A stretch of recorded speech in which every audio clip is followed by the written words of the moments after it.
السلام علیکم میرے عزیز دوستو، آپ دیکھ رہے ہیں لائف آف مسلم چینل۔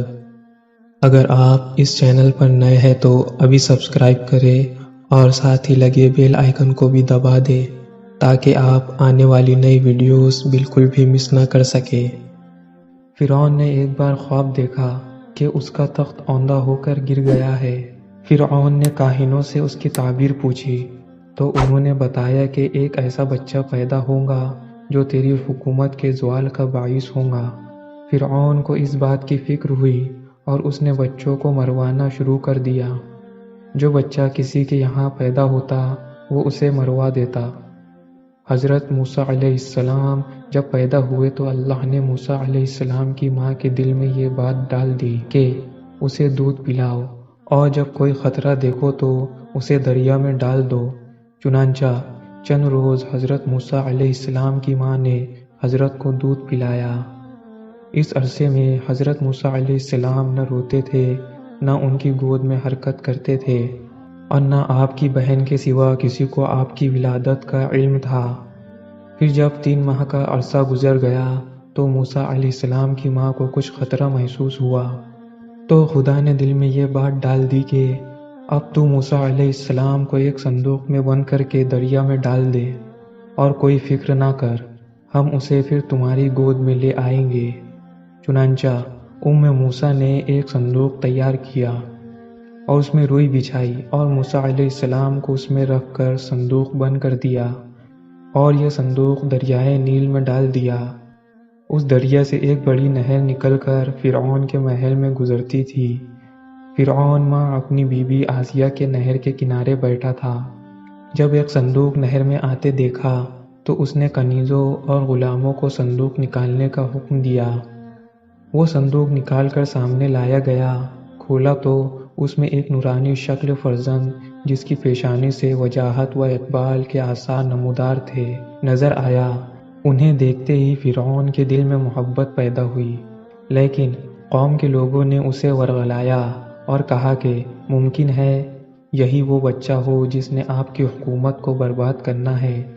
چنانچہ فرعون آپ کے قتل پر آمادہ ہوا تو فرعون کی بیوی آسیہ جو بڑی نیک خاتون تھی کہنے لگی کہ یہ بچہ میری اور تیری آنکھ کی ٹھنڈک ہے، اسے قتل نہ کر، کیا معلوم یہ کس سرزمین سے بہتا ہوا آیا ہے، اور تجھے جس بچے سے اندیشہ ہے وہ تو اسی ملک کے بنی اسرائیل سے بتایا گیا ہے۔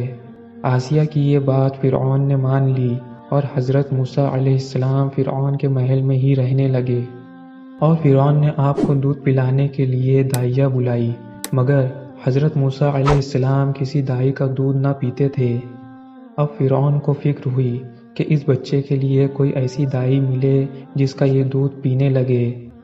ادھر حضرت موسیٰ علیہ السلام کی ماں اپنے بچے کی جدائی میں بے قرار تھی، اور موسیٰ علیہ السلام کی بہن جس کا نام مریم تھا وہ آپ کے تجسس کرنے اور معلوم کرنے کے صندوق کہاں پہنچا اور آپ کس کے ہاتھ آئے آپ کی تلاش میں تھی، حتیٰ کہ پتہ چلاتے چلاتے وہ فرعون کے محل میں پہنچ گئی۔ اور جب معلوم ہوا کہ میرا بھائی اسی محل میں ہے اور کسی دائی کا دودھ نہیں پی رہا ہے تو فرعون سے کہنے لگی، کیا میں ایک ایسی دائی کی خبر دوں جس کا دودھ یہ بچہ ضرور پیے گا؟ فرعون نے کہا، ہاں ضرور، ایسی دائی کو لاؤ۔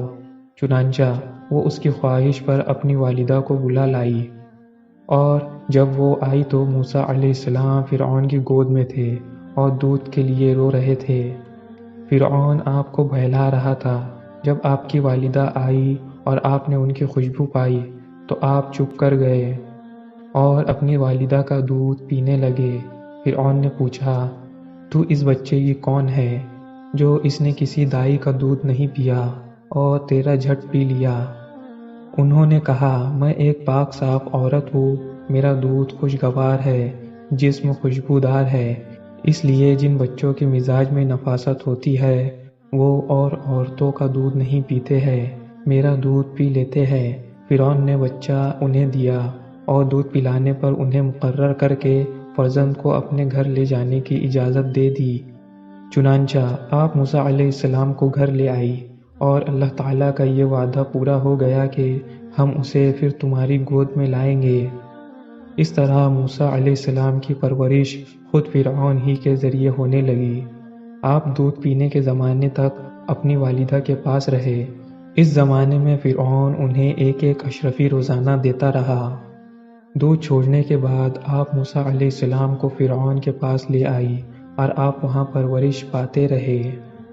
اللہ تعالیٰ بڑی قدرت اور بے نیازی کا مالک ہے کہ موسیٰ علیہ السلام کو خود فرعون ہی کے محل میں رکھ کر ان کی پرورش فرمایا۔ ایک بات عرض کرتا چلوں کہ کبھی کوئی ویڈیو، واقعہ یا سچی کہانیاں آپ کو اچھی لگی ہو تو دیکھنے کے بعد مزید تھوڑی سی زحمت فرما کر اپنے دوستوں سے بھی شیئر کر لیا کیجیے۔